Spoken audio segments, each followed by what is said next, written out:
चलिए, और क्या हाल चाल है? ठीक है सर, सब ठीक है। चलिए। So, sir, it's 8:05. So, with your permission, we start our formal session. Yes yes. Yes, sir. Yes, sir. Please. I want to thank Engineer T.M. Tripathi and Dr. S.S. Dhakar for accepting to be today's speakers. And I understand Engineer Tripathi is traveling to his hometown, but is still accepted. So nice of you. And just to repeat our story of Professor S.V. Arya Memorial Web Meet. We started now, it's 15th August 2021, and it's 2023 going on. With bless of God, it is uninterrupted, and we continue to have this every second Saturday of every month. Though the attendance keep on fluctuating, it goes as high as 100, sometimes 20, 25. But whatever we are interacting here is getting recorded and it is going to be put on the YouTube sooner or later. We have got a very good data already available with us. And the most important thing is every time when we meet, we come across with some new gentleman who is part of our community. Like today, Professor Jha has joined. He is Professor Thank you. Patna in NIT in Civil Engineering Department. So these are the findings and networking we keep on adding in every new session we have. And today we'll be having, now I think we'll start this session with Engineer T.M. Tripathi to begin with, and after that, Dhakar. So, before I invite, I'll request C.K. Saxena Saab, can you introduce him before he starts his journey? आवाज नहीं आ रही थी sir, would you please repeat? आप कुछ कह रहे थे, मेरा नाम है। कह रहा हूँ कि अब टीएम त्रिपाठी साहब का सेशन शुरू होने वाला है, और बिफोर आपको रिक्वेस्ट किया है कि आप उनको इंट्रोड्यूस करें। आप उनके साथ के हैं, उनके बैच के हैं। जी सर, जी सर। शुक्रिया सर। बहुत प्लेजर की बात है कि आज हमारे साथ श्री इंजीनियर त्रयंबक मणि त्रिपाठी जी हमारे साथ हैं। और ये अपने इनसे रिक्वेस्ट किया गया पिछले शायद लगभग 9-10 महीने पहले भी एक बार मैंने इनका अपनी कमेटी में नाम उठाया था, तो उस समय आप बिजी थे। और he has been a very brilliant student of our batch. Just for the sake of information to the group, that our batch was the first batch that came from PET, pre-engineering test. So that was a little chaos in the system, that who will go where, and some of us opted 4 years and we reached at CI. So anyway, that is the another part. But Tripathi ji came from Riva, from some village. That name of the village, I'm sorry, I've forgotten. But he has been very brilliant, and I met him on the very first day of my joining. We both were living in a opposite village of our college, that was Subhagi. And we shared same house once or twice when we stayed outside, and then we shifted to our hostel as well. And but we were not sharing the wings anyway. वो तो कोई बात नहीं है। Tripathi ji has been very simple, very simple rather, not simple, and was very straightforward as well. एक इनकी बहुत अच्छी बात है जो मैं आज बताना चाहूंगा कि ये पढ़ते थे सर, जब हम लोग गेट वगैरह की तैयारी कर रहे थे तो हम लोग पढ़ते थे, टाइम निकालना मुश्किल होता है, वो फाइनल ईयर होता है, थोड़ा प्रोजेक्ट का काम भी रहता है। He used to go to outside our hostel, and वो दोनों जो बाद में जो नए बने हॉस्टल, उन दोनों के बीच में एक पोल हुआ करता था सर। वो पोल शायद फ्लैग होस्टिंग के लिए था, और उस पर वहां खड़े होकर के पास टाइम हमारा ये था, त्रिपाठी जी के सबसे ज्यादा पत्थर उस पर टकराते थे। हम निशाना मारते थे उस पे और इनका निशाना बड़ा ब्रिलियंट था, तो अभी भी इनका निशाना अच्छा लगता है। और ये कंसंट्रेशन की अच्छी बात है। He has been our topper of the batch and he was the person who was along with me who went to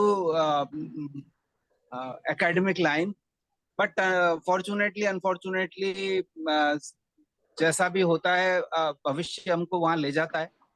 और त्रिपाठी जी को छोड़ करके ज्यादा बड़ा चैलेंजिंग जॉब होता है फील्ड में काम करना, वो उन्होंने ऑप्ट किया।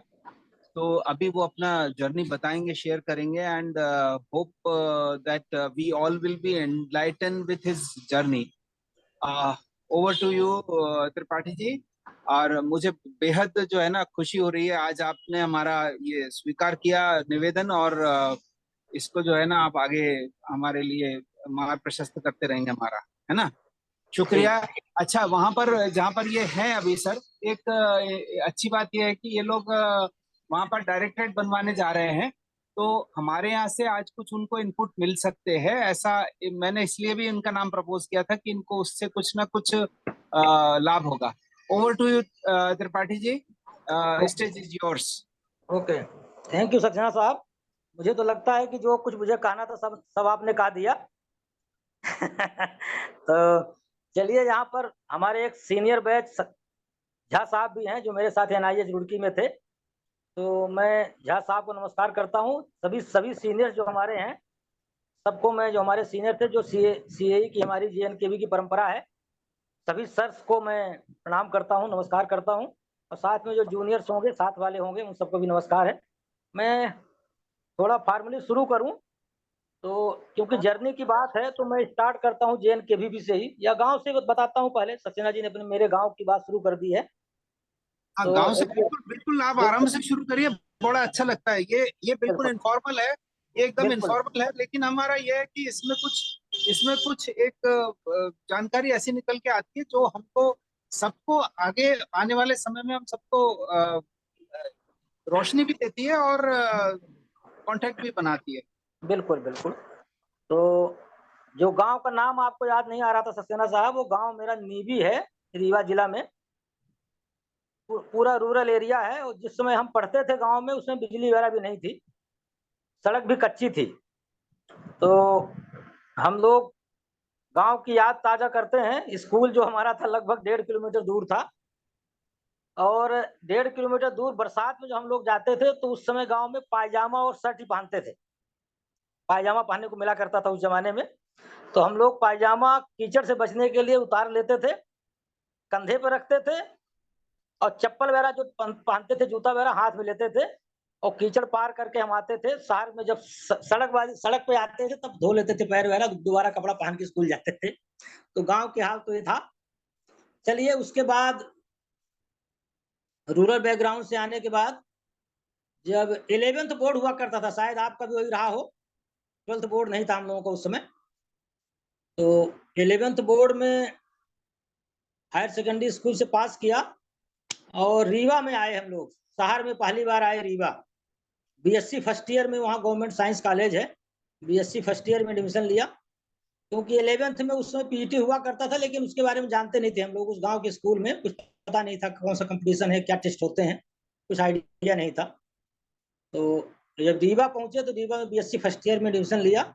उस साल बहुत सारे बच्चों ने PET का फॉर्म भरा BSc फर्स्ट ईयर में रहते हुए।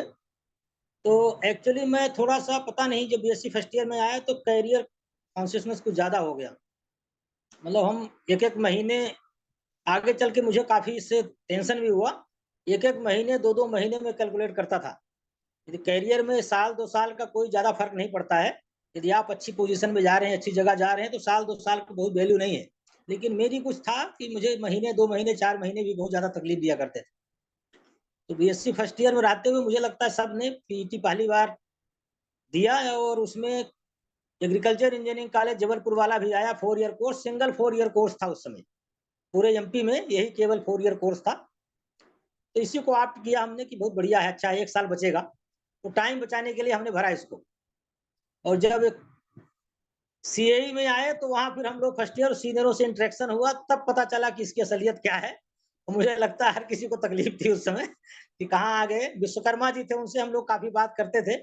उनको सागर का इंजीनियरिंग कॉलेज मिला हुआ था, अच्छी ब्रांच। 4 ईयर के चक्कर में यहाँ थे।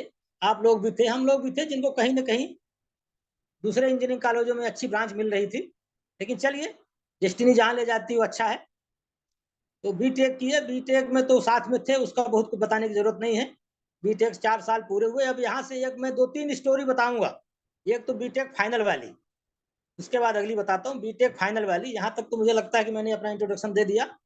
बीटेक फाइनल में जब थे हम लोग, तो गेट दिया, पहले गेट का एग्जाम हुआ, गेट एग्जाम दिया, और गेट एग्जाम देने के बाद गेट का रिजल्ट आया।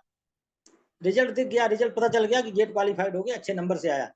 उस गेट के दौरान यदि बीएल मिश्रा साहब जुड़े हों बाई चांस, मैंने देखा नहीं अभी लोग जुड़े हैं कि नहीं, तो मैं बताऊं, गवर्नमेंट इंजीनियरिंग कॉलेज जबलपुर में सेंटर था हम लोगों का, गेट का। ये थोड़ा ऐसा है कि जो नए बच्चे हैं या आप लोग जिनके बच्चे आगे पढ़ रहे होंगे, कंपटीशन दे रहे होंगे, उसमें काम आएगा। क्योंकि गेट में 2 पेपर होते हैं, फर्स्ट और सेकंड। फर्स्ट जनरल साइंस वगैरह का होता है, जनरल साइंस इंजीनियरिंग का, सेकंड ब्रांच का है। तो फर्स्ट पेपर देने के बाद मेरा मूड इतना ऑफ था, इतना खराब पेपर गया कि मैंने सोचा सेकंड पेपर नहीं दूंगा। 2-3 घंटे का गैप था, सेकंड पेपर नहीं देना था, वापस चलेंगे। बीएल मिश्रा जी थे साथ में, उन्होंने रोका कि नहीं कोई बात नहीं, जब आए हैं तो देकर चलते हैं। तो सेकंड पेपर गेट का दिया, और सरप्राइजिंगली जब रिजल्ट आया तो बहुत अच्छा परसेंटाइल मिला मुझे। इससे मतलब देखिए, एक रिजल्ट निकलता है कि पेपर, कॉम्पिटिटिव एग्जाम में पेपर खराब होने से कोई फर्क नहीं पड़ता। तो नए बच्चों को हमें बताने की जरूरत है, कंपटीशन सबके लिए है, टफ है तो सबके लिए है। पेपर खराब हुआ कोई मतलब नहीं निकलता। मोर देन 99 परसेंटाइल आता, पेपर खराब होने के बाद मैं छोड़ने वाला था। तो मुझे लगता है कि एक सीख मुझे वहां से मिली कि पेपर खराब होने के बाद बहुत अच्छा परसेंटाइल मिला, जो कि मैं सोच नहीं सकता था, क्योंकि पेपर से मैं सेटिस्फाइड नहीं था, पूरी तरह से अनसेटिस्फैक्टरी पेपर था। तो गेट हुआ।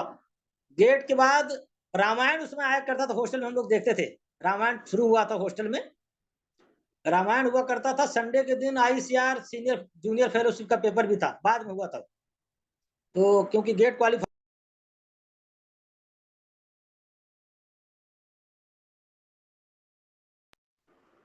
बीच में कोई फोन आ डिस्टर्ब हो रहा। चलिए, तो क्या मेरी आवाज आ रही सक्सेना जी की? बंद तो नहीं हो गई? आ रही है। आ रही है। आ रही सर। तो ऐसा हुआ, गेट के बाद जो आईसीआर की फेलोशिप का एग्जाम था, एग्रीकल्चर कॉलेज जबलपुर सेंटर था बगल में हमारे हॉस्टल से। तो हम लोग रामायण देख रहे थे, और रामायण देखते, क्योंकि मैं मूड नहीं था पेपर देने का, क्योंकि गेट मिल चुका था। फिर भी लोगों ने कहा चलो, तो चले गए। जो कुछ ऐसे थे अपना टी शर्ट वगैरह में गए, आईसीआर एग्जाम भी दे आए। रिजल्ट आया तो फिर पता चला आईसीआर का कोई पता नहीं था मुझे, रिजल्ट आउट नहीं हुआ।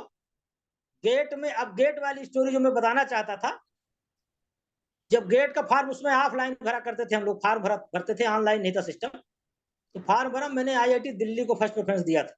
आईआईटी दिल्ली में water resources civil engineering department में, उसको मैंने फर्स्ट प्रेफरेंस दिया। हमारे साथियों को जिनको आईआईटी खड़गपुर मिला था, सबको मिल गया, सबका रिजल्ट आ गया, सबने प्रसन्नता मिठाई बांटी। हमारा कोई आता पता नहीं था कि सिलेक्शन हुआ कि नहीं हुआ। तो मैं परेशान था। ओपी सिंह साहब थे हमारे सीनियर, तो उन्होंने, हमारे यहाँ के रीवा के ही थे ओपी सिंह जी। मैं टेंशन में था क्या करूं, क्योंकि गेट का रिजल्ट पता नहीं चल रहा है। तो ओपी सिंह साहब ने किसी की स्कूटी, उस जमाने में लूना हुआ करती थी, एक किसी अपने साथी की उन्होंने स्कूटी लिया, और एक छोटी सी अटैची मैंने सामान रखा, अपना शर्ट पैंट, हुआ कि आईआईटी खड़गपुर जाएंगे, पता लगाएंगे। क्योंकि उस साल ऑर्गेनाइजिंग जो इंस्टीट्यूट था गेट का, तो हम लोग गए स्टेशन जबलपुर, अपनी अटैची लेके उनके लूना में बैठ करके खड़गपुर जाने की तैयारी के साथ पहुंच गए स्टेशन पे, और लाइन में लगे थे। ओपी सिंह साहब भी लगे थे लाइन में टिकट लेने के लिए मेरा, क्योंकि टिकट रिजर्वेशन कुछ नहीं था, जनरल टिकट लेकर के बैठ के जाना था पता लगाने। तो टिकट विंडो में मुझे लगता है एक आदमी पहले बचा हुआ, सेकंड थे ओपी सिंह। टिकट ले लेते हम, उसके उसी पहले कोई, हमको लगता है कि आईआईटी खड़गपुर तरफ से उधर से कोई ट्रेन आती थी जबलपुर, उसमें हमारे सीनियर्स काफी बच्चे आए जो वहां पढ़ते थे, एमटेक में थे आईआईटी खड़गपुर में। ओपी सिंह साहब शायद सीनियर थे, 1 साल पहले, उनसे सब लोगों का परिचय था। तो लोगों ने कहा क्या भाई ओपी क्या कर रहे हैं आप यहाँ पर? बोले टिकट ले रहे हैं, इनको टीएम त्रिपाठी को भेजना है खड़गपुर। तो उन्होंने बताया कि भाई मैं तो वहां देख आया, तेरी लिस्ट लगी हुई, तेरा आईआईटी दिल्ली हो गया है, मुझे पता नहीं था रिजल्ट क्या है। तो टिकट लेना बंद किए, हम लोग लौट आए, पता चला कि हमारा सिलेक्शन हो चुका है, आईआईटी दिल्ली मिला, अदरवाइज मुझे पता नहीं था। और उस जमाने में ऑनलाइन कोई सिस्टम नहीं था, फोन नहीं था, फोन भी नहीं था। फोन तो मुझे लगता है कि मैं नौकरी 8-10 साल नौकरी कर लिया तब मोबाइल फोन की बात सामने आई, कोई जानकारी नहीं मिलती थी। तो आईआईटी दिल्ली सिलेक्शन हुआ, ये पता चला, लौट आए हम लोग। अब जिस दिन आईआईटी दिल्ली की काउंसलिंग थी, गेट एमटेक का एडमिशन था, तब तक फाइनल ईयर का प्रोजेक्ट जो हमारा वाइवा हुआ करता था वो पूरा नहीं था। तो हमारे डीन थे उस समय एचआर त्यागी साहब, सक्सेना जी, एचआर त्यागी साहब थे, उन्होंने आईआईटी दिल्ली फोन किया, उन्होंने हमारे लिए इतना पेन लिया त्यागी साहब ने, मैं उनका शुक्रगुजार हूं हमेशा। उन्होंने फोन किया आईआईटी दिल्ली में, सिविल इंजीनियरिंग डिपार्टमेंट जो कोऑर्डिनेटर थे एडमिशन के, फोन करके उन्होंने टाइम मांगा, उन्होंने एक दिन मेरा टाइम एक्सटेंड किया कि हाँ ठीक है, एक दिन बाद इस दिन आ सकते हैं आप। और मेरा वाइवा सबसे पहले, जिस दिन वाइवा था उस दिन सबसे पहले मेरा वाइवा कराया उन्होंने। और वाइवा हुआ मेरे ख्याल से 10 बजे 11 बजे वाइवा हुआ, और 12 साढ़े 12 बजे शायद वो कुतुब एक्सप्रेस, महाकौशल क्या नाम है उसका इस समय, कुतुब एक्सप्रेस चला करती थी, और उसमें जाकर के बैठ गए, जाकर के आईआईटी दिल्ली पहुंच गए। ये जर्नी थी मेरी जबलपुर से और दिल्ली पहुंचने की। दिल्ली में एमटेक में एडमिशन लिया, और उसी दौरान पता लगा रहा था मैं, तो आईसीआर गया, आईआरआई गया, वहीं पर जो आपका एग्रीकल्चर अनुसंधान वाला जहां से होता है सब फेलोशिप वाला सेक्शन, वहां पहुंचा तो पता चला कि मेरा सिलेक्शन वहां भी हो गया है। तो 200 रुपए बड़ी बात हुआ करती थी, गेट की फेलोशिप 1000 रुपए थी और आईसीआर की 800 रुपए थी। तो आईआरआई मुझे एडमिशन मिल रहा था और आईआईटी दिल्ली मिल रहा था 200 रुपए के लिए। इंस्टीट्यूट अच्छा पूरा कोई डिसीजन नहीं था, 200 रुपए बड़ी बात थी तो 200 रुपए ज्यादा मिल रहा था फेलोशिप, तो उसमें मैंने आईआईटी दिल्ली एडमिशन लिया। तो एक बात तो देखिए पूरी हुई, मुझे लगता है कि आईआईटी दिल्ली तक की बात। आगे आईआईटी दिल्ली में एमटेक पूरा हुआ, एमटेक के साथ ही 2 सीट थी सिविल इंजीनियरिंग डिपार्टमेंट में पीएचडी स्कॉलर्स की, और पीएचडी में उस समय जितनी स्कॉलरशिप मिला करती थी, मुझे याद आ रहा शायद 2400 रुपए मिलती थी, 2400 स्कॉलरशिप थी पीएचडी वाली। तो 2 सीट थी और इंटरव्यू वगैरह हुआ, बाई चांस मेरा सिलेक्शन हो गया, तो मैंने वहां एडमिशन लिया। और पीएचडी के दौरान, पीएचडी करते करते बीच में एनआईएच में सिलेक्शन हुआ। हमारे सीआई जबलपुर के कई लोग थे, उसमें आरपी पांडे साहब थे, मनोज जैन जी थे, मनोज शुक्ला जी थे, सब लोगों का साथी इंटरव्यू हुआ और एनआईएच में सिलेक्शन हुआ। तो पीएचडी को मैंने पार्ट टाइम कन्वर्ट कराया, चले गए एनआईएच में। तो पता चला कि एनआईएच में जो मुझे वेतन मिला पहले महीने का, वो जितनी स्कॉलरशिप मिलती थी उससे कुछ कम था जो स्कॉलरशिप थी पीएचडी की, उससे कम वेतन मिलता था। पुराना वो 2200 4000 वाला स्केल था, स्टार्ट शुरू हुआ था, मुझे लगता है डीए वगैरह कुछ कम था, तो 23 साढ़े 23 रुपए मिलता था, 2400 की स्कॉलरशिप थी। तो बड़ा लगा खराब कि कहाँ छोड़ के चले आए, लेकिन पार्ट टाइम कन्वर्ट किया।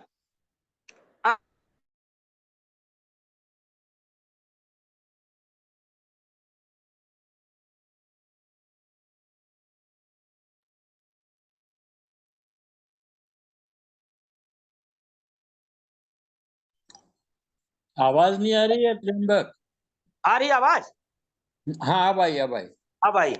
तो एनआईए जब ज्वाइन किया, वहां डॉक्टर सतीश चंद्रा डायरेक्टर थे एनआईएस के उस समय, और उनके पास एक प्रोजेक्ट था, बहुत दिनों से वो काम करना चाहते थे, मुझे लगता है पिछले 3-4 साल से उनके दिमाग में था।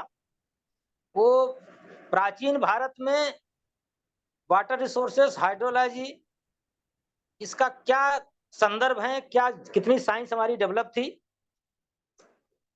उसकी स्टडी कराना चाहते थे। कोई पुस्तिका लिखने के लिए एनआईएच की तरफ से पब्लिकेशन के लिए कई लोग जो नए साइंटिस्ट आते थे एनआईएच में, तो सबसे वो शेयर करते थे, पूछते थे कि भाई हमारा काम करो। और मुझे लगता है कि ये वो काम मुझसे होना था, इसलिए उनको कोई दूसरा साइंटिस्ट नए आते थे, हमसे पहले भी आए, हमारे बैच में भी 11-12 लोगों का सिलेक्शन हुआ था। तो एक एक करके जब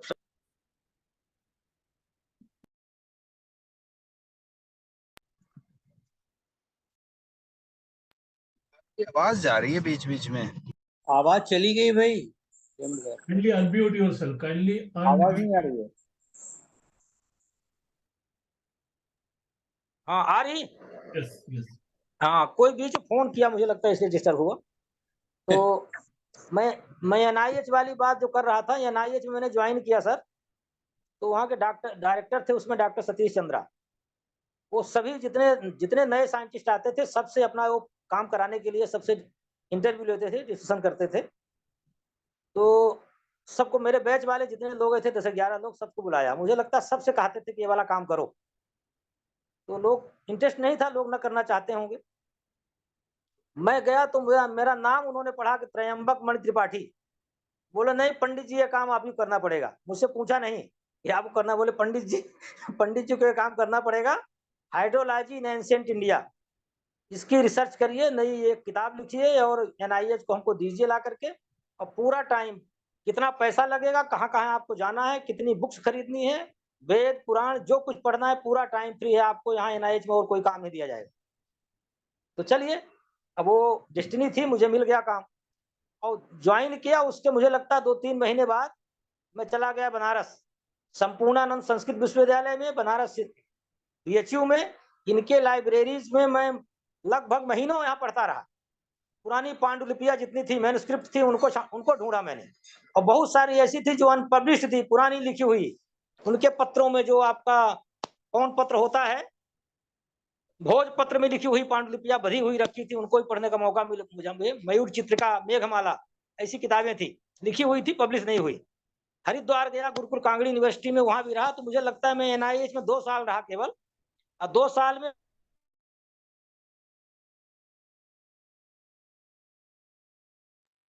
आवाज जा रही है आपकी। फिर डिस्कनेक्ट हो गया। था और साथ धार्मिक पुस्तकें पढ़ रहा था, और इसका बड़ा अच्छा रिजल्ट आया, क्योंकि वो पुस्तिका है जिसको किताब है एनआईएच ने पब्लिश किया, और बहुत प्रशंसित किताब थी। उसको एनआईएच के डायरेक्टर साहब जितनी कभी जो सेमिनार वगैरह हुआ करते थे, इंटरनेशनल सेमिनार, और विदेशों में भी जाते थे, तो हर जगह अपना, क्योंकि भारत के गौरव की बात थी, प्राचीन भारत में, एंशिएंट इंडिया में हाइड्रोलॉजी बहुत डेवलप थी हमारे यहाँ। तो हाइड्रोलॉजी इन एंशिएंट इंडिया किताब लिखा। वो बाद में इंडिया वाटर पोर्टल में भी ऑनलाइन उपलब्ध है, जो कोई आप लोग देखना चाहें। सक्सेना साहब को मैंने शेयर भी किया था, इंडिया वाटर पोर्टल में वो किताब उपलब्ध है, संस्कृत में और अंग्रेजी में है। जो ओरिजिनल टेक्स्ट हैं वेदों के या भागवत के, रामायण के, महाभारत के, अर्थशास्त्र के, संस्कृत में है। उसके बाद उसका एक्सप्लेनेशन, उसका डिस्कशन जो है अंग्रेजी में है।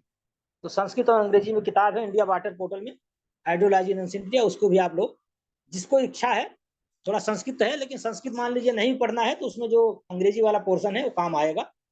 उसमें मैं 1-2 चीजें थोड़ा शेयर करना चाहूंगा, ज्यादा तो नहीं, क्योंकि बड़ी ज्यादा हो जाएगा।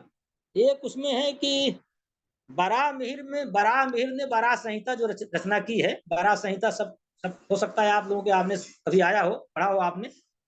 बारह संहिता में एक चैप्टर है दकारगल। दकारगल का मतलब होता है ground water. Ground water science means दकारगल। दकारगल चैप्टर है बारह संहिता में। और उस चैप्टर को पढ़ने के बाद, उस पुस्तक में मैंने दे रखा उसका पूरा रेफरेंस। देखिए, हमारे प्राचीन लोग, पूर्वज हमारे बहुत अच्छे साइंटिस्ट थे।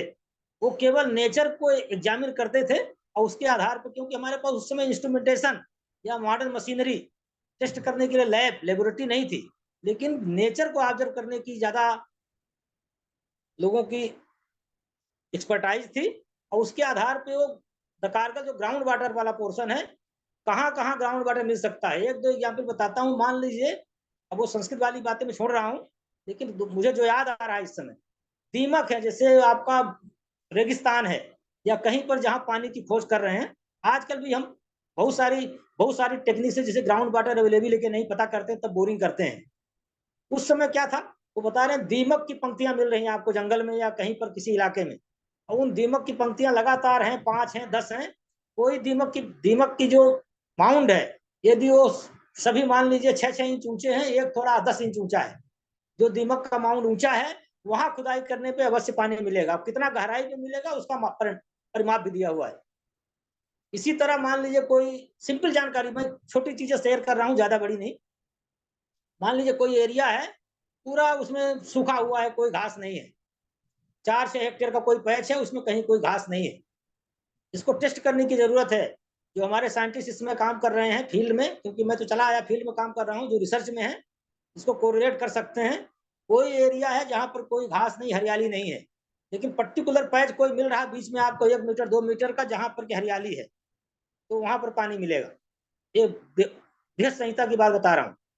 कहीं पर पेड़ पौधे हैं बहुत सारे, कांटे वाले पौधे हैं, कांटे वाले पेड़ है, मान लीजिए रेगिस्तान में लाइन से, कैक्टस है या बाकी है, बबूल है, कीकर है, कांटे वाले पेड़ है, उस एरिया में यदि कहीं पर बीच में कोई हरा भरा दूसरी प्रजाति का पौधा है, हरा भरा होना चाहिए, बिना कांटे वाला है, तो वहां पर पानी मिलेगा।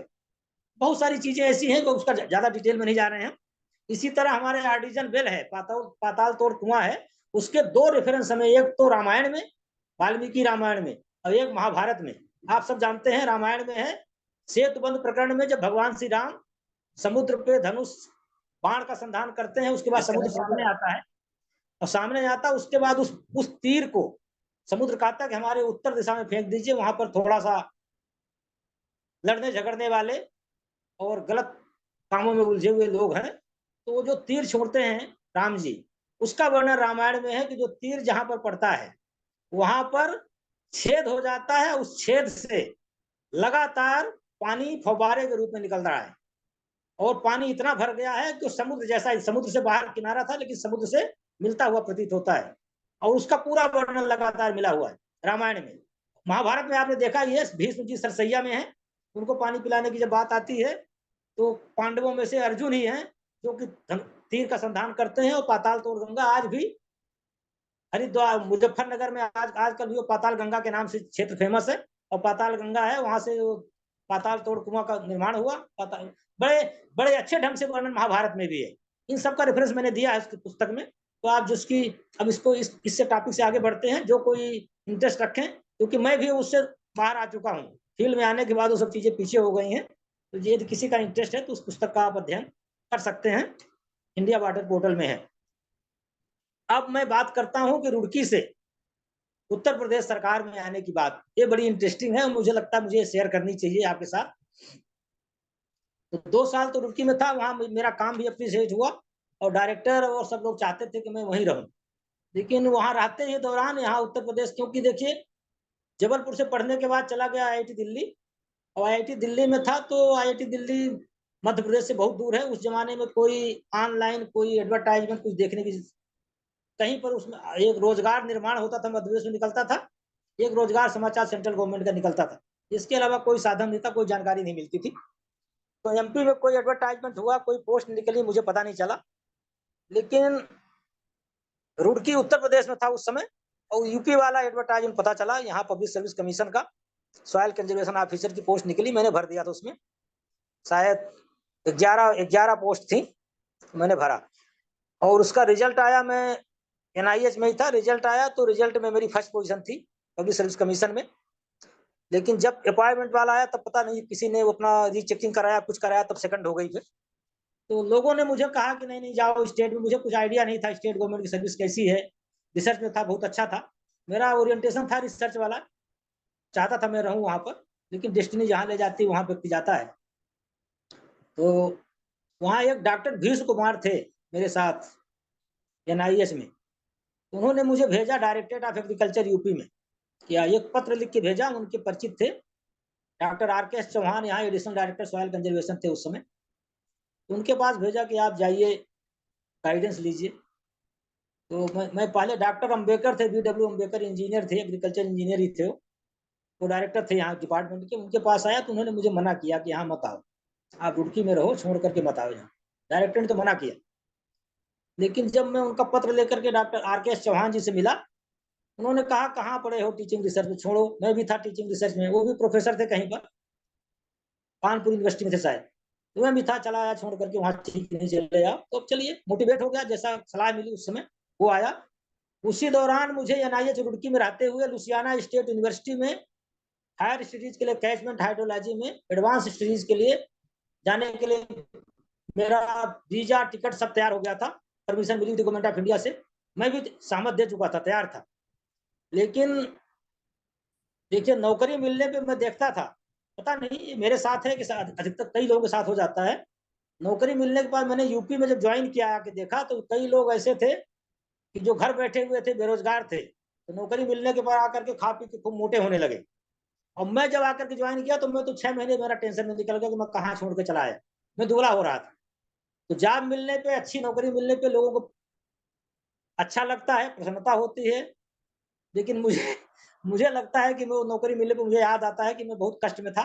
काफ़ी दिन तक मैं टेंशन में था कि मैंने गलत किया, डिसीजन गलत लिया, क्या किया। और ये लगभग 1 साल, 1.5 साल तक चलता रहा। उसके बाद ठीक हुआ। ये तो यूपी गवर्नमेंट में आने की कहानी है। यूपी में आने के बाद ये था कि यहाँ पर बुंदेलखंड रीजन यूपी का, विंध्या रीजन जिसमें सोनभद्र, मिर्जापुर वाला इलाका है, 10 प्रभावित हमारा इलाका जो इटावा, मैनपुरी, एटा वाला इलाका था। यहाँ बहुत सारे प्रोजेक्ट चल रहे थे उस समय और वास्तव में इंजीनियरिंग के काम थे। तो फील्ड में जब पोस्टिंग में मैंने काम किया तब मुझे लगा कि नहीं, रियल वर्क तो फिर स्टेट में, फील्ड में ही रियल वर्क है। बाकी स्टडी तो खैर हम करते हैं, ठीक है, रिसर्च वाला काम भी अच्छा है, लेकिन फील्ड में आने पर बड़ा महत्वपूर्ण काम है और उसका रिजल्ट सामने दिखता है। तो बहुत सारे प्रोजेक्ट, बड़े बड़े प्रोजेक्ट हमने रन किया फील्ड में, बहुत दिन तक रहा, लगभग मुझे लगता है कि 13-14 साल तक सॉइल कंजर्वेशन ऑफिसर रहा। बहुत सारी सर्वेइंग, प्लानिंग, एग्जीक्यूशन, सब कुछ पूरा फील्ड में काम कराया और बड़े अच्छे रिजल्ट आए। कई जगह हम लोगों ने पीजोमीटर्स लगाए थे, कई जगह बाद में काम के बाद उसका इवेल्युएशन कराया गया। तो 1.5 मीटर तक ग्राउंड वाटर का राइज 1.5 मीटर तक मिला। कई प्रोजेक्ट्स में बुंदेलखंड के एरिया में जहाँ पानी की किल्लत है, 1.5 मीटर तक पानी ऊपर आ गया हमारे प्रोजेक्ट के कारण। किसानों की आमदनी में 25,000 रुपए से लेकर के 1.5 लाख रुपए तक उस जमाने, मुझे लगता है 10-15 साल पहले तक वृद्धि हुई पाई गई। तो बड़े अच्छे प्रोजेक्ट थे, सक्सेसफुल प्रोजेक्ट। और वास्तव में स्टेट गवर्नमेंट के प्रोजेक्ट जो है वाटर से डेवलपमेंट के, वो सक्सेसफुल हैं, क्योंकि उसमें हर किसी में स्टडी नहीं होती है, लेकिन कभी कभार स्टडी होती है तो उसका सक्सेस सामने आता है। इसी दौरान, ये तो हो गया स्टेट गवर्नमेंट की जर्नी, मेरा डिप्टी डायरेक्टर में जो प्रमोशन हो गया, लगभग मुझे लगता है 2004-5 की बात है कभी की। तो मेरी पोस्टिंग उस समय थी मुजफ्फरनगर में, मैं सॉइल कंजर्वेशन ऑफिसर मुजफ्फरनगर था। मुजफ्फरनगर मुझे भेजा गया था ढूंढ करके। देखिए ऐसा है कि वास्तव में स्टेट गवर्नमेंट में थोड़ा सा, गवर्नमेंट में काम करने में मुझे सहमत होंगे जो स्टेट गवर्नमेंट के ऑफिसर यहाँ जुड़े होंगे, या आप लोग भी जिनके साथी होंगे, मोटा मोटा मुझे लगता है कि 50% तो एडमिनिस्ट्रेटिव वर्क होता है, 25% टेक्निकल इनपुट आप दे सकते हैं और 25% लाइजनिंग या आप जुगाड़बाजी या जो कहें इस तरह कुछ काम होता है, लाइजनिंग टाइप का काम कह सकते हैं उसको। इस तरह टोटल कुल मिला के स्टेट गवर्नमेंट में 50% तो एडमिनिस्ट्रेटिव, 25% ही टेक्निकल और 25% दूसरे तरह के काम होते हैं, ये करना पड़ता है। तो मुजफ्फरनगर में मुझे भेजा गया क्योंकि वहाँ एक कृष्णी नदी है। कृष्णी नदी में सीड पाइल चेक डैम बनने थे और चेक डैम की कास्ट करोड़ों में थी उस समय में, जबकि सॉइल कंजर्वेशन में काम थोड़ा सा छोटे छोटे होते हैं, 10 लाख 20 लाख के सिंगल स्ट्रक्चर जो होते हैं। प्रोजेक्ट बड़े होते हैं, प्रोजेक्ट भी करोड़ों के होते हैं, लेकिन एक एक सिंगल स्ट्रक्चर उसमें 2 लाख 4 लाख 5 लाख 10 लाख ऐसे ही होते हैं सामान्य रूप से। कच्चे चेक डैम बनते हैं, मेड़बंदी होती है, CD, MB, PB यही बनती है। तो cost, individual project cost structure से कास्ट कम होती है। लेकिन कृष्णी नदी के प्रोजेक्ट करोड़ों में थे कि उसमें 10-12 चेक डैम बनते थे, सीड पाइल चेक डैम बनने थे। सामान्यतः सिविल इंजीनियरिंग डिपार्टमेंट काम करते हैं, इरिगेशन वगैरह करते हैं।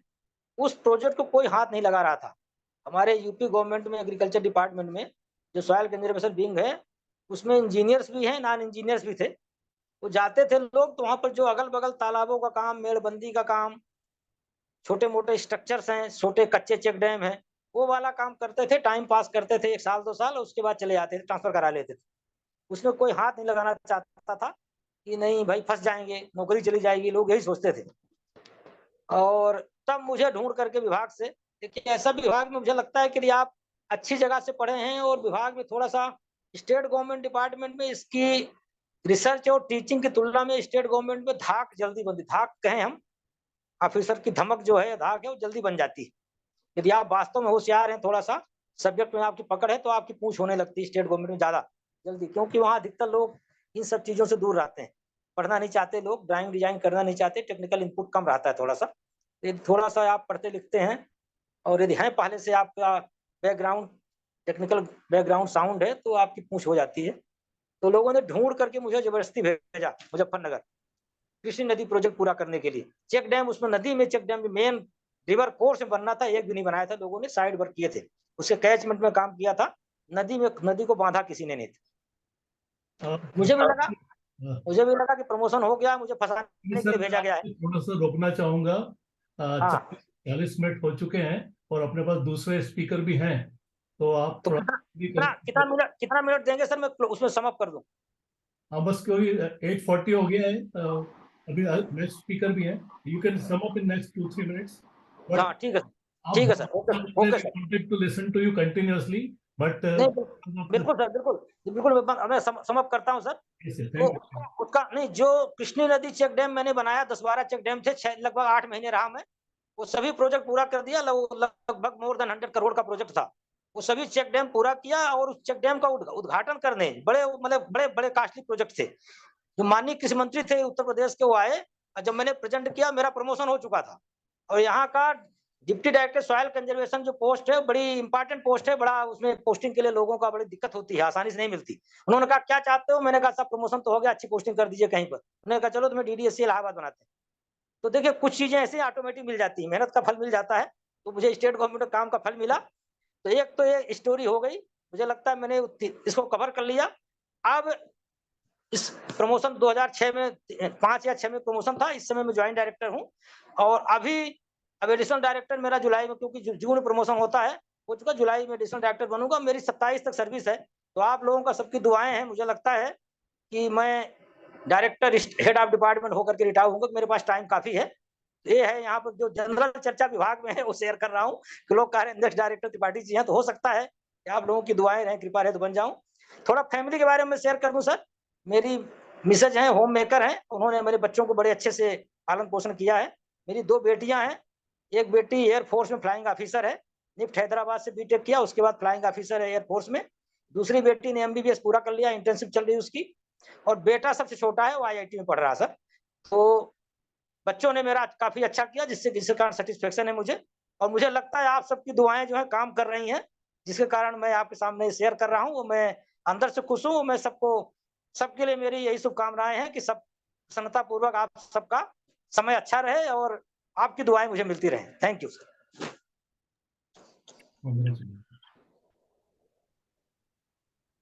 ब्रिलियंट त्रिपाठी सर, बहुत मजा आया आपको सुन के। और खास तो आपका एंशिएंट जो अपना भारत का ज्ञान है, उसको हाइड्रोलॉजी की जो आपने बुक लिखी है और उसके बारे में जो आपने लिखा है, आई थिंक उसी की दिशा में अब सारी दुनिया बढ़ रही है। तो आप उसमें ऑलरेडी इतना बड़ा कंट्रीब्यूशन किया है, तो we are really proud of that. And we will have question answer maybe at the end of this session. तो after that now I think our Dr. S.S. Thakkar is waiting for his turn. And to introduce him, I will request again Mr. Saxena.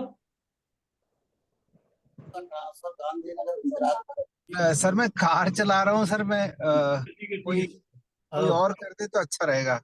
मैं कर देता हूँ sir. Sir Praveen sir, sir हाँ हाँ हाँ, बिल्कुल बिल्कुल, दैट विल बी डिसेंट। मैं करता हूँ सर। सॉरी सर, सॉरी जी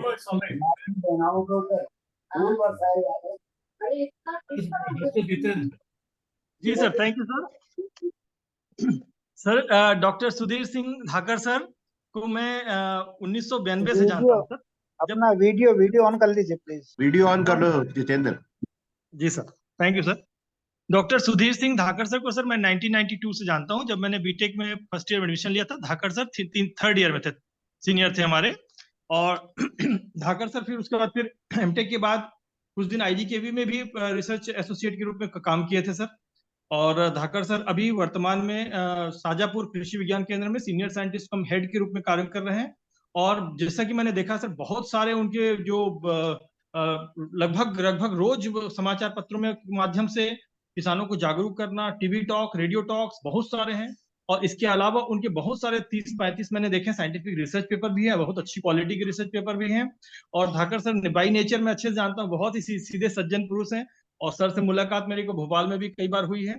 और अभी वर्तमान में सर का जो KVK जो सिस्टम है, उसमें जो माननीय प्रधानमंत्री जी के इच्छा अनुरूप जो बहुत सारे जो काम हो रहे हैं, चाहे एस्पिरेशनल डिस्ट्रिक्ट के हो, चाहे जो जिस प्रकार के और भी जो प्रमोशन के लिए है किसानों के लिए, तो धाकर सर के बारे में यही कहना चाहूंगा सर कि वो किसानों की प्रगति के लिए और बहुत अच्छे ढंग से काम कर रहे हैं। और जिस प्रकार सर का मैं स्टेटस भी देखते रहता हूँ, तो फैमिली स्टेटस भी बहुत बढ़िया है सर का। और भगवान महाकाल के वो भक्त भी हैं। ऐसा मैं धाकड़ सर के बारे में बहुत सारी चीजें बोल सकता हूँ, और ज्यादा समय नहीं लेते हुए मैं धाकड़ सर को प्रवीण शर्मा सर की अनुमति से धाकड़ सर को आमंत्रित करता हूँ। आदरणीय सुधीर सिंह धाकड़ सर, प्लीज।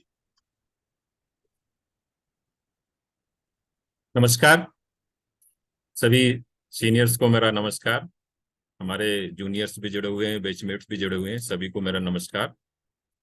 जैसा कि सभी अभी त्रिपाठी सर का एक्सपीरियंस के बारे में हम लोगों ने काफी सुना, काफी अच्छी जानकारी मिली। और सर मैं अपनी आवाज आ रही सर?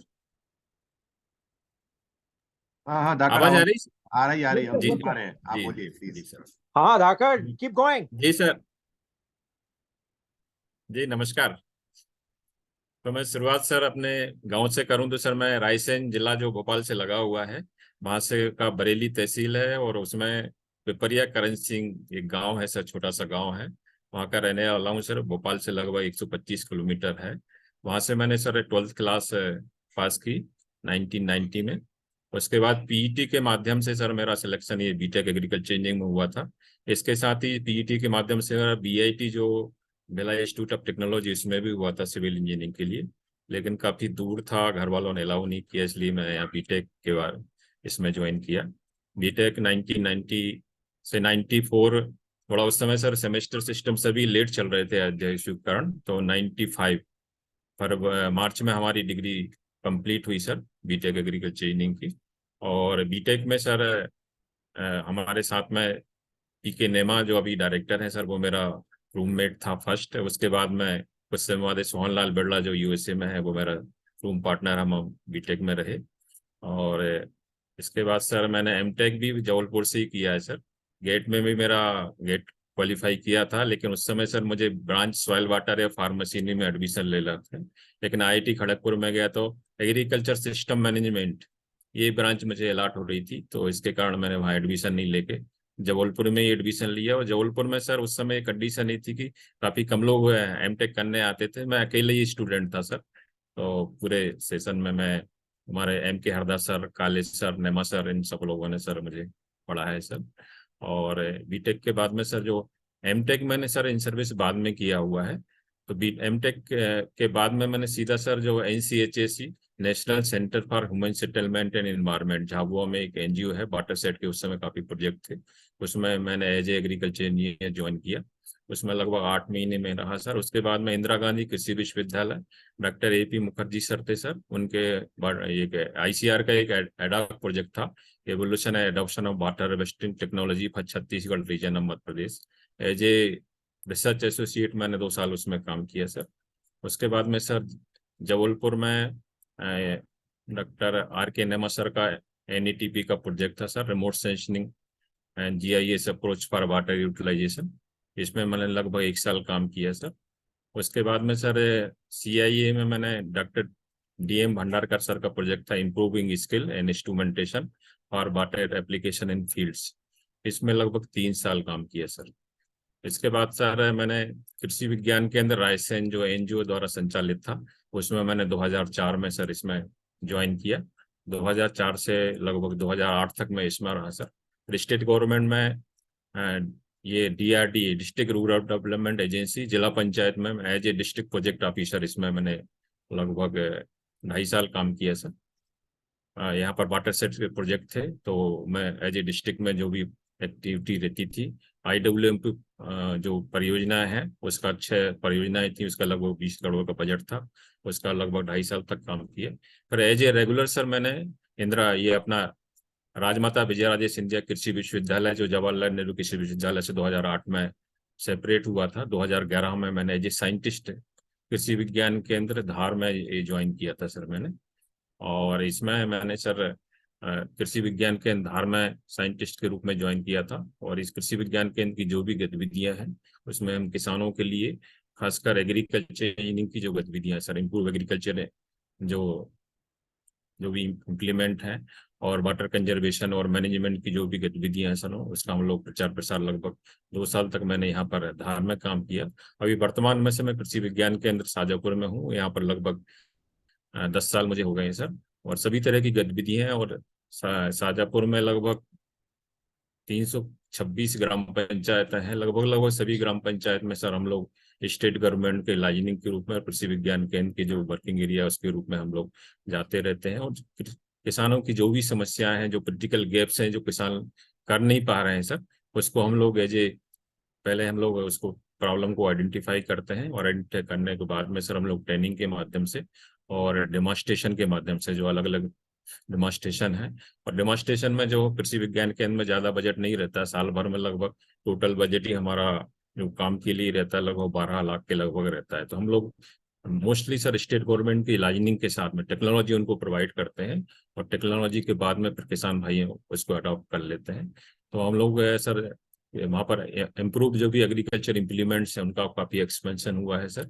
उसके कारण वहाँ पर खरीफ के सीजन में सोयाबीन मेजर क्रॉप है, सोयाबीन का एरिया लगभग 2080 हेक्टेयर है, तो उसमें काफ़ी उत्पादन में काफ़ी वृद्धि हुई है। उसको हम लोग सर प्रचार प्रसार के रूप में, चाहे सोशल मीडिया के जितने प्लेटफॉर्म हैं उनके रूप में हम लोग ज़्यादातर किसान भाइयों को बीच में ले जा रहे हैं, और जो किसान भाई एक बार सक्सेस हो जाता है, जिसका उत्पादन बढ़ता है, जिसकी इनकम बढ़ रही है, उसको एज ए मॉडल बना के हम लोग दूसरे किसान भाइयों को लगातार उस पर विजिट कराते हैं। और किसान भाइयों को भी, जो अच्छे किसान हैं उनको भी हम लोग दूरदर्शन में, सोशल मीडिया में ज़्यादा से ज़्यादा प्रचार प्रसार करते हैं। इसके कारण क्या, किसान भाई काफ़ी हम लोगों से जुड़े हुए हैं, सभी किसान भाइयों को हम लोग जानते हैं, और किसान भाई की हम लोग एज ए इंजीनियर तो उनकी मदद करते ही हैं, लेकिन इसके साथ साथ जो भी क्रॉप साइंस की, चाहे जो वैरायटी की बात हो, चाहे कीट प्रबंधन की बात हो, ये भी हम लोग किसान भाई तो क्या है, जब भी कृषि विज्ञान केंद्र आते हैं तो उनको ये पता नहीं रहता कि कौन से विभाग के साइंटिस्ट हैं, उनको तो सॉल्यूशन चाहिए रहता है। इसलिए हम लोग इधर उधर से जानकारी लेके सभी तरह से एग्रीकल्चर में भी एक्सपर्ट हो गए। तो किसान भाई आए तो निराश होकर नहीं जाए, पूरी जानकारी के साथ में जाए। तो इस तरह की गतिविधि हम लोग कृषि विज्ञान केंद्र में संचालित कर रहे हैं सर, और इससे काफ़ी किसानों का विश्वास भी बढ़ा है, और इसके कारण उत्पादन भी काफ़ी बढ़ रहा है।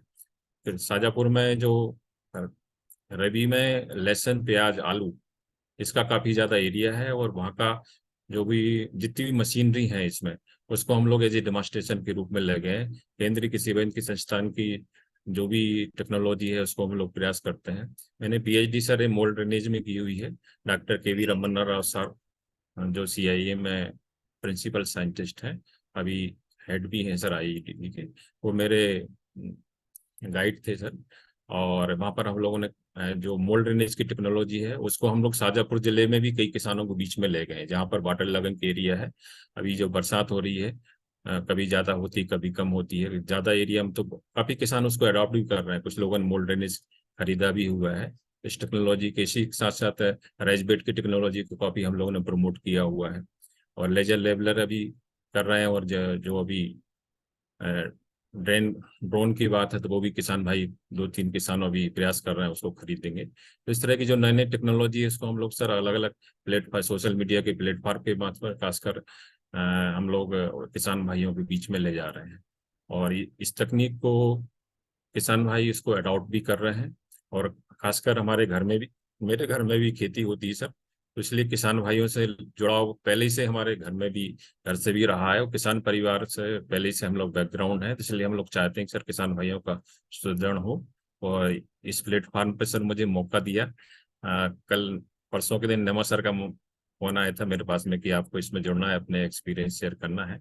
तो मुझे काफ़ी अच्छा लगा सर। आप लोगों का बहुत बहुत धन्यवाद कि आपने इस प्लेटफॉर्म पर सर मुझे मौका दिया सर। जी sir.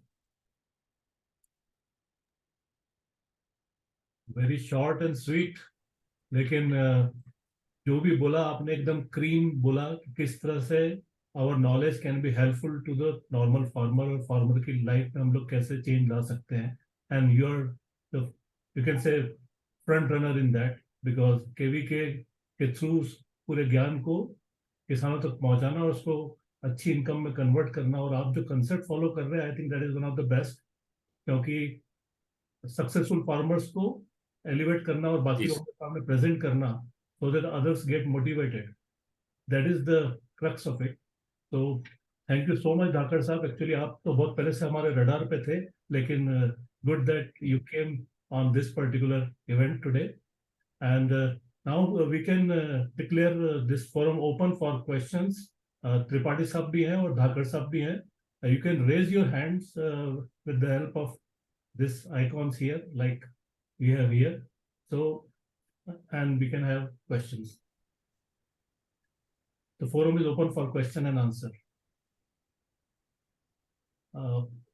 Jiten Sinha sir, you want to ask something? To who? मैं दोनों सर अपने एक्सपर्ट सर हैं, उनसे बात करना चाहूंगा सर, एक एक छोटा छोटा, ज्यादा समय नहीं लूंगा जी। सबसे पहले सर आदरणीय त्रिपाठी सर को नमस्कार सर, और बहुत ही बढ़िया, बहुत इंफॉर्मेटिव रहा सर। और मतलब इससे एक सॉर्ट ऑफ एनर्जी मतलब एक महसूस होती है इसमें करने में, और जिस प्रकार से हमारे वेद में और ग्रंथों में जिस प्रकार से वर्णन है, आपने जो बुक लिखा है निश्चित रूप से उसको मैं उसमें और पढ़ूंगा। मैं एक्चुअली अंदर से बताना चाहूंगा सर, मैं सर्च कर रहा था इस प्रकार की कोई बुक्स मटेरियल में भी सर्च करता था, और मेरे जो एमटेक स्टूडेंट्स, पीएचडी स्टूडेंट्स रहते हैं, उसमें एक दो स्टूडेंट्स बढ़िया फर्स्ट लाइन जो थीसिस में जो लिखते हैं, वो वैदिक से जो जल के संबंध में जो शब्द है उसको श्लोक को या किसी माध्यम से लिखने का प्रयास करते हैं। ये भी मैं प्रयास करता हूँ सर। बहुत बहुत सराहनीय कार्य है सर आपका, और बहुत बहुत शुभकामनाएं सर आगे के लिए। और बिल्कुल आपसे मार्गदर्शन मैं लेना चाहूंगा। मैं इंदिरा गांधी कृषि विश्वविद्यालय में सॉइल एंड वाटर इंजीनियरिंग में प्रोफेसर हूँ, लेकिन ये बहुत बढ़िया चीज आपने बताई सर, और बहुत अच्छा लगा मुझे।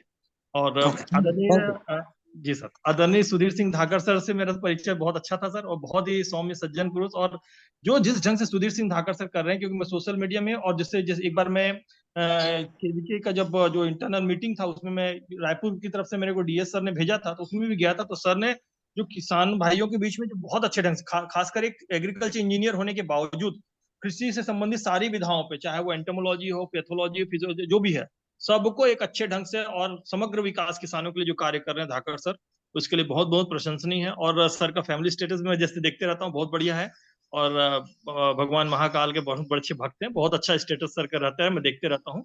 और बहुत बहुत शुभकामनाएं सर, और मुझे मौका देने के लिए बहुत बहुत धन्यवाद sir. Thank you sir. Thank you, thank you. You wanted to contribute something, Mr. Manish Nema? Good evening to all my respected seniors. It was really wonderful listening all your experience, Tripathi sir and Dhakar sir. मैं Tripathi sir के लिए sir कहूँगा, actually मैं NIH में ही हूँ sir, अभी posted. अच्छा अच्छा रुड़की में जी। अच्छा। और अभी मैं साइंटिस्ट ही हूँ सर यहाँ पर। और आपने जो बुक लिखी थी वो प्रथम संस्करण, फर्स्ट एडिशन जो था सर, अब उसको हमने रिवाइज करके अभी थर्ड एडिशन रिलीज किया है, थर्ड एडिशन, और उसको हमने काफी और इम्प्रूव करने की कोशिश करी है। और सबकी जानकारी के लिए है कि वो सॉफ्ट कॉपी में सबको अवेलेबल करा सकता हूँ, तो वो मैं लिंक भेजूंगा मे बी प्रवीण सर को या फिर नेमा सर को, तो वो सबको मिल सकती है सर। तो NIH की वेबसाइट पे भी पड़ी हुई है। और सबसे इम्पोर्टेंट बात है कि सर आपकी लिखी हुई जो किताब है उसका जो थर्ड एडिशन है उसको इस बार यूनेस्को में इंडिया की तरफ से रिप्रेजेंट किया गया। हाँ, बहुत अच्छा। यूनेस्को में रिप्रेजेंट किया गया, बहुत बढ़िया सर। अपने आप में एक बहुत बड़ा अचीवमेंट है जिसका आपने एक्चुअली में, और हम सब जानना चाह रहे थे कि एक्चुअली में त्रिपाठी सर कौन है जिन्होंने ये बुक लिखी है। उनको पक्का इतना मतलब ज्ञान होगा संस्कृत का, जो इन्होंने सारा कन्वर्ट कर दिया, अनुवाद कर दिए, और अब जाके पता चला कि हमारे ही सीनियर हैं। तो ये वाकई में एक मतलब अब मुझे और ज्यादा गर्व महसूस हो रहा है कि I am also one of the editing member of that third edition book. So really it was really good, बहुत बढ़िया, बहुत बहुत। और सर सुधीर सर का तो जितेंद्र सर ने बता ही दिया कि whatever he do, on the very next day it comes on the Facebook or all kind of social medias. So really that's wonderful. Thank you very much. Okay, thank you. Manish, please share the link, na? I will share the link. Thank you Manish, thank you so much. Yeah, welcome sir. Mr. Devanshu Chakraborty, you have a question. Question तो नहीं, क्योंकि सुधीर मेरा batchmate है तो थोड़ा मतलब उसके बारे में बात करना चाह रहे थे, क्योंकि अब सुधीर ने मतलब बहुत सारी चीजें बताई हैं, कुछ ये चीज मिस आउट कर गया है। मतलब आपने he is a very humble person, उसने ये नहीं बताया कि मतलब उसको प्रेसिडेंट अवार्ड भी मिले हैं, और मतलब थोड़ा उसके बारे में थोड़ा अगर बताते तो हमारे को अच्छा लगता। तो बट यानी उनके काम को सराहनीय है, हम लोग फेसबुक और उसमें ही नहीं, मतलब सरकार ने भी उनके काम को मतलब पहचाना है और उसको अवार्ड किया है। तो ये चीज मैं थोड़ा वो करना चाह रहा था।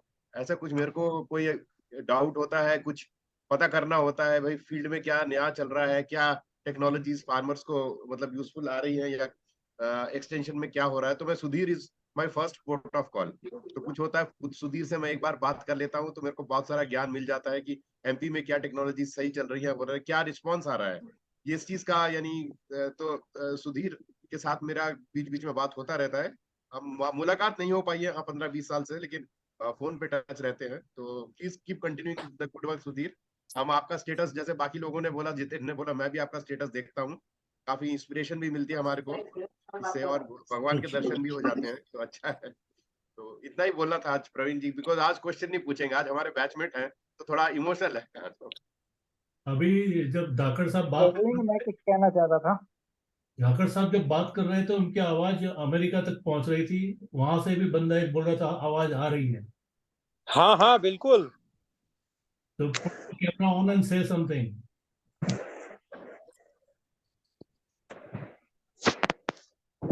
तो good evening to everybody.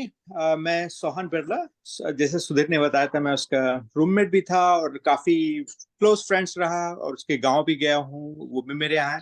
So we have very good connections over the time. तो एक चीज जैसे सुधीर ने बताया, इसने डीसी ने बताया, देवांशु चक्रवर्ती, कि उसको काफी अवार्ड्स मिलते रहते हैं, और every time I get go to Facebook and he has some award or some recognition. He's always on TV, so he's our hero, like from our batch. He's on the TV media everywhere. Nobody else has that much coverage. So I really feel great that my roommate, my batchmate, is on the print media, TV media is all the time. So I always feel great. Wish you all the best. Thank you. Thank you. Avnish Neva sir, you wanted to say something. Thank you, Sohan. मैं ये कहना चाहता था कि आज के दोनों वक्ता काफी रिच एक्सपीरियंस के साथ में अपन लोगों के साथ में आज आए हैं, और सभी ने बहुत बढ़िया काम किया है। त्रिपाठी जी का भी जो सुना हमने कि कितना अच्छा लिटरेरी कंट्रीब्यूशन उन्होंने किया है, कि जो वो बाहर अमेरिका तक प्रेजेंट करके आए हैं। उसी लाइन में मैं थोड़ा सा और ऐड करना चाहता था कि जो बराह मिहिर की दकाजल शास्त्र की बात कर रहे थे त्रिपाठी साहब, तो उस दकाजल शास्त्र को मैंने कंप्लीट दोहों में कन्वर्ट कर दिया है 2000 में, है ना। वाह तो सर, जो थैंक यू, बहुत बढ़िया साहब, बहुत अच्छा, थैंक यू साहब, तो बहुत बढ़िया। तुलसी सन 2000 में मैंने कन्वर्ट कर दिया था इसको, तो ये ब्लॉग पे आपको मिल जाएगा, और मैंने उसकी लिंक सेव कर दी अभी सभी को। तो आप दकाजल शास्त्र में दीमक कीमत से, जामुन के पेड़ से, ऐसे जितना बताया है उसमें सभी तुलसीदास के या कबीरदास के दोहों के रूप में है वो। अरे सर बहुत बढ़िया है ना। तो आप उसका भी उपयोग कहीं जिसको जहां लगता है तो कर सकते हैं। और काफी रिच एक्सपीरियंस रहा धाकड़ जी का भी, तो बहुत अच्छा लगा सुन करके कि मतलब कितने अवार्ड इनको मिल रहे हैं और कितना अच्छा कंट्रीब्यूशन ये कर रहे हैं सॉइल वाटर में भी। और त्रिपाठी साहब दोनों का बहुत बहुत धन्यवाद देता हूँ, है ना। नेमा जी, जी नेमा जी, जी डॉक्टर त्रिपाठी, हाँ नमस्कार सर, नमस्कार। आप लोग थीसिस लिख डाले, आप लोग दोहा लिख डाले, मैं प्रैक्टिकली उसको आजमा भी लिया। अच्छा अच्छा। तो दीमक की बांबी होती है ना, ग्वालियर में एक बुजुर्ग मिल गए थे मेरे को बस में। उन्होंने मेरे को कॉन्सेप्ट दिया था, और एक किसान मिले, सरदार केसर सिंह, पंजाब से माइग्रेट होकर के आए थे, और उन्होंने करीब 95 बीघा जमीन खरीदा, और 450 फीट की डेप्थ में 2 बोर उनके फेल हो गए थे। और सौभाग्य से वो मेरे संपर्क में आए, ऑफिस में एक सक्सेना जी थे, ग्राम सेवक, उनके मित्र थे वो। तो उनसे मैंने मजाक में बोला, सरदार जी मेरे नाम से एक जुआ खेल लो 15-20 हजार का। सरदार जी बोले, समझा नहीं सर। मैंने कहा, एक बोरिंग मशीन मेरे पास भी है, भी गुना जिले में चल रही है, मैं शिवपुरी ग्वालियर में पोस्टेड था। उनने 15,000 रुपये जमा कर दिया एडवांस, और उनके हमें बोर किया। बोरिंग के लिए मशीन जब भेजा तो मुझको लेने आया, बोले सर आपके नाम से जुआ खेल रहा हूँ, तो आप जहाँ बताओगे वहीं करूंगा बोर। उसके पहले मैं रजिस्ट्रिब्यूटिव सर्वे भी करवाया था, और ट्रेडिशनल गुनिया से भी चेक करवाया था, जहां स्पॉट बताया था उस पर फेल हो गया मेरा बोर। तो जो बुजुर्गवार बताए थे ना कि दीमक की बांबी जहाँ पे मिले वहां पे पानी रहता है, बोले साहब। तो मैं उनके यहाँ पूरा घूमने के बाद में बोला, आपके यहाँ दीमक का कोई ऐसा ऊंचा सा टीला रहता, क्या बोलते हो आप लोग लोकल लैंग्वेज, मेरे को नहीं मालूम, हम लोग बांबी बोलते हैं। बोले है ना सर, सबसे ऊंचा वाला जो स्पॉट दिख रहा है वहां पर है। और उस स्पॉट पे मैं उसको लेबल करा करके, और बोरिंग यानी जो डेरिक था उसको सामने लगवाया। ऑपरेटर श्री जेपी शर्मा हुआ करते थे हमारे। और आप बिलीव नहीं करेंगे, मैं अपने जीवन में बोरिंग को बहुत सारा काम किया, सेवा शासकीय सेवा में, उतना पानी मैंने कभी नहीं देखा था। और 24 घंटे के अंदर में सुबह सुबह सरदार केसर सिंह मेरे घर पे पहुंचे, घंटी बजी, मैं सुबह 5 बजे देखा मरीज हो रहा है, क्या हो गया? बोले सर जी मैं तो पानी पानी हो गया, इतना पानी था। दूसरा प्रूव हो केस गया सब कुछ, प्रूव। मेरा छत्तीसगढ़ बिलासपुर है, एक डॉक्टर है, डेंटिस्ट है, अभी भी है यहाँ पर, और बड़े फेमस डॉक्टर थे, हैं वो। उनका भी इस तरह से 2 बोर फेल हो गया था। रतनपुर महामाया मंदिर है यहाँ पर, बड़ा फेमस मंदिर है, नेमा जी यहाँ रहे हैं, अवधेश नेमा जी मेरे बैचमेट हैं। रहे उनको भी मैंने ऐसे ही बोला कि मेरे नाम से एक बोर करवा लीजिए डॉक्टर साहब। उनने भी इस तरह से बोर करवाया, और उनका भी दीमक की बांबी पे ही करवाया बोर, उसी फील्ड के अंदर जहाँ पे उनके 2 बोर फेल हुए थे, और भरपूर पानी मिला। ये प्रैक्टिकली मैं उसको एक्सपेरिमेंटल करके भी देखा हूँ कि बिल्कुल सत्य है कि जहाँ पे दीमक की बांबी है वहाँ पे पानी 200% मिलेगा। बिल्कुल साहब, थैंक यू सर, आपने प्रूव कर दिया, बिल्कुल आपने प्रूव कर दिया सर, थैंक यू आज सर। बॉडी पे एक हो रहा है अभी तो। अच्छा, इसमें त्रिपाठी साहब एक बना हमारे मध्य प्रदेश में एक जगह है, उसका नाम है भीमकुंड, और उसके बारे में कहा जाता है कि वहां पे पांडवों में द्रौपदी को प्यास लगी थी, तो आसपास कहीं पानी नहीं मिल रहा था, तो भीम ने एक जोर से गदा जमीन पे मारा और वहां से पानी निकल गया। अच्छा अच्छा, थोड़ा गहराई पे था, तो अर्जुन ने तीर मारा और वहां पानी तक जाने की सीढ़ियां बन गई, और उस पानी की जो निर्मलता इतनी शानदार थी कि वो आज भी वो भीमकुंड विद्यमान है, नंबर 1। नंबर 2, पूरे विश्व में कहीं कुछ भी होता है तो ये भीमकुंड में लहरें उठती। तो ये अभी सुनामी आया था इंडोनेशिया वाला, उस सुनामी के समय ये भीमकुंड की लहरें बहुत ऊपर तक उठी थी, तो गांव वालों ने बोल दिया था कि कहीं कुछ प्रलय आया है। तो इस चीज को जानने के लिए अरे अपने आजकल तो डिस्कवरी चैनल और नेशनल जियोग्राफी और दुनिया भर के वैज्ञानिक लोग आ गए, तो उसकी गहराई नापने के लिए उन्होंने गोताखोर अंदर डाले। कुछ गहराई के बाद वो वापस ऊपर आ गए, एंड दे कुड नेवर, वो पानी ब्लू है, और ये हमारे मध्य प्रदेश में इंदौर के अपने जबलपुर के पास ही है, ज्यादा दूर नहीं है सर सर सर। थोड़े दिन पहले ही मुझे मालूम पड़ा। तो आप लोग अभी अगर YouTube पे भी सर्च करेंगे तो विद्यमान है, और ये अभी बहुत ज्यादा पॉपुलर स्पॉट नहीं है, पर धीरे धीरे लोगों को समझ में आ रहा है। सर इसमें एक चीज थोड़ा और मैं ऐड करना चाहूंगा, 1 मिनट।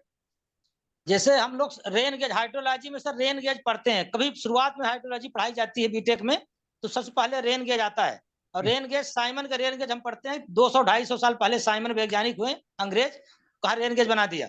जब हम ये किताब लिखने के लिए सर अर्थशास्त्र पढ़े थे चाणक्य का, कौटिल्य का अर्थशास्त्र, उसमें चाणक्य ने 300 बीसी पे, मतलब ईसा से 300 साल पहले मगध के राज प्रसाद के सामने, स्टोर के सामने रेन गेज स्थापित कर रखा था।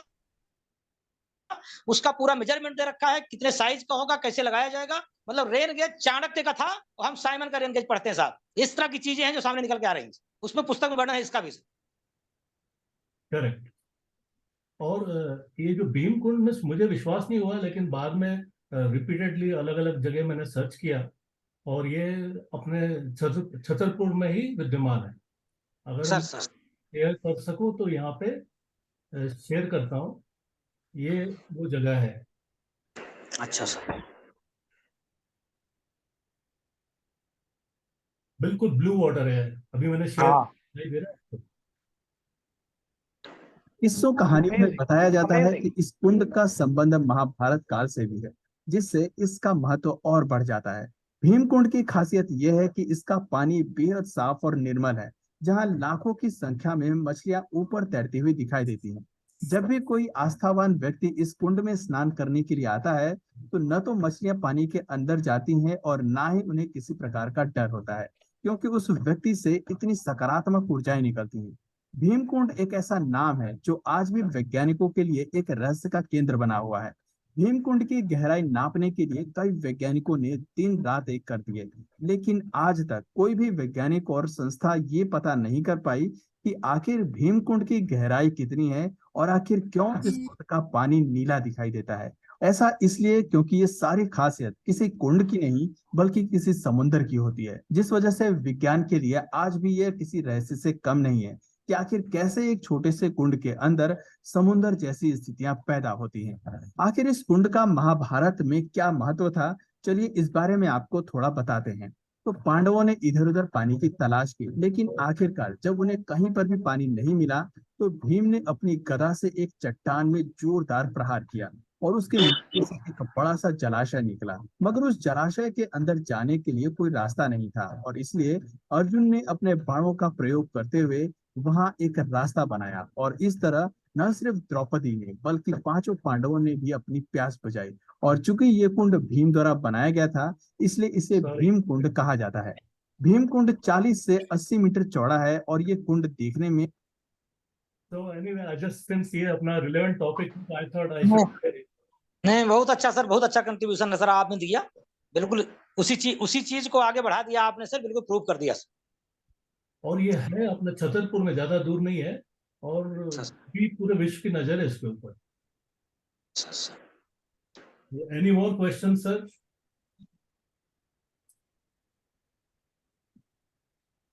So I think we are. नहीं है सर, एक कुछ ऐड कर दूं सर। हम बिरला जी जो है वो मैं इनसे खड़गपुर में मिला था एक दफा 2004 में। ETA 2004 एक हुआ था, तो इसमें इनसे मुलाकात हुई थी मेरी। और ये भी इनसे हम बात कर सकते हैं अगले कभी जो हम रूस्टर बनाने वाले हैं उसके बारे में। बिरला साहब ऑलरेडी एक हो चुका हो गया तो पहले एक हो चुका जो मैं सॉरी कभी मैं अटेंड नहीं कर पाया हूँ। ठीक है। So sir, I think conclude today's evening with permission from PC Bargle sir. Sure. Very impressive, very nice presentations, and they have done excellent work. National, international, सभी level पे हैं. Really, they deserve congratulations. I have already given my comments and really proud of such alumni. धाकड़ साहब भी CI में आए हैं और पांडे साहब से तो नहीं मुलाकात हुई, पर really we feel good कि they have made difference in lives of farmers and our country agriculture sector. Thank you. आदरणीय Upadhyay sir, you want to bless our, आपका अनम्यूट कर लीजिए। नमस्कार सभी लोगों को। भाई दी मैं बीच में आज गायब हो गया था, मैं रास्ते में था एक्चुअली, अभी पहुंचा हूं होटल में और बाहर आया हुआ था, इसलिए मैं पूरा आज सुन नहीं पाया। आपकी रिकॉर्डिंग देखूंगा और निश्चित रूप से बहुत अच्छा कार्यक्रम रहा होगा। और खासतौर से हाडला जी या इस तरह के जो सब्जेक्ट्स हैं वो तो बड़े इम्पोर्टेंट हैं, किसानों के लिए तो है ही, सभी के लिए है, हर आम आदमी के लिए है। तो हमारा कंट्रीब्यूशन इसमें जो भी अभी तक हुआ है और आगे और भी होगा, हमारे जो इंजीनियर्स हैं वो तहे दिल से इसमें अपनी पूरा योगदान देंगे। और नेमा जी भी इस सिलसिले में सॉइल एंड वाटर में बड़े पुराने खिलाड़ी हैं और उनसे भी उम्मीद करता हूँ मैं कि वो कुछ नई चीज़ें और खोज के लाएंगे। और प्रवीण भाई आपकी तो खैर आप तो ऑल इन वन है, कोई दिक्कत ही नहीं उसमें। तो सबको बहुत बहुत धन्यवाद। Thank you sir, thank you so much. So with permission of all our seniors, we thank both the speakers today for giving your valuable time and सोचने की नई दिशाएं दी। त्रिपाठी सर आप भी लगे रहो, एनसीएंट में बहुत माल है हमारे पास, जितना गहराई में जाओगे उतना निकलते चले आएगा। And if related with the global scenario, I think nothing like that, and that is the field entire country has to look into, क्योंकि हमारे पास बहुत खजाना छुपा हुआ है। और धाकड़ सर आप तो बिल्कुल बढ़िया काम कर ही रहे हैं, carry on your great work. राष्ट्रपति साहब ने आपको अवार्ड दिया, हम लोग तो बहुत छोटे लगे उनके सामने, but carry on and we are all together, we enjoy, we feel proud when one of us is shining in any part of the world. So Shubhratri from my side, and we conclude today's session. Thank you so much. Thank you sir, thank you. Thank you so much. Good night. Thank you sir, नमस्कार। Thank you sir, thank you सभी को धन्यवाद। आज बहुत समय बाद, आज बहुत समय पे खत्म हो गई मीटिंग, नहीं तो कई बार लंबी खिंच जाती है, 10 साढ़े 10 बज जाते हैं। अच्छा लगा आज बहुत समय पे हुई सर, शुक्रिया सर। सभी लोग बड़े प्रिसाइज हैं टाइम पे आज, ऐसा लगा। हाँ जी जी ठीक है त्रिपाठी जी, शुक्रिया। Thank you. नमस्कार। बाय। धाकड़ जी को भी नमस्कार। त्रिपाठी जी अपन थोड़ा टच में रहेंगे अभी आगे के लिए, है? सॉइल एंड वाटर के बहुत सारा जो मैंने काम किया है अपन आपस में शेयर भी कर लेंगे, है ना? बिल्कुल सर हाँ, सॉइल वाटर में आपने भी बहुत काम किया है और मैंने मध्य प्रदेश में जितना हो सकता है वो किया है, तो अपन कभी चर्चा करेंगे इसके बारे में। और सभी पूरा मैंने कन्वर्ट कर दिया है गांव की लैंग्वेज में, दोहे चौपाई में आज soil water engineering complete top to bottom. आम पब्लिक के लिए भी फुल हो गया सर, बिल्कुल बहुत हाँ, अच्छा। आम पब्लिक के लिए ब्लॉग पे देख लेना आप, कभी ब्लॉग मेरा सर्च करिएगा अवधेश नेमा, तो ब्लॉग पे मिल जाएंगी सारी रचनाएं मेरी। Okay, thank you sir. Thank you Nema sir, thank you very much. वो आपका जो लिंक जो मैंने ओपन कर रहा हूँ, thank you very much sir. हाँ थैंक यू। ठीक है।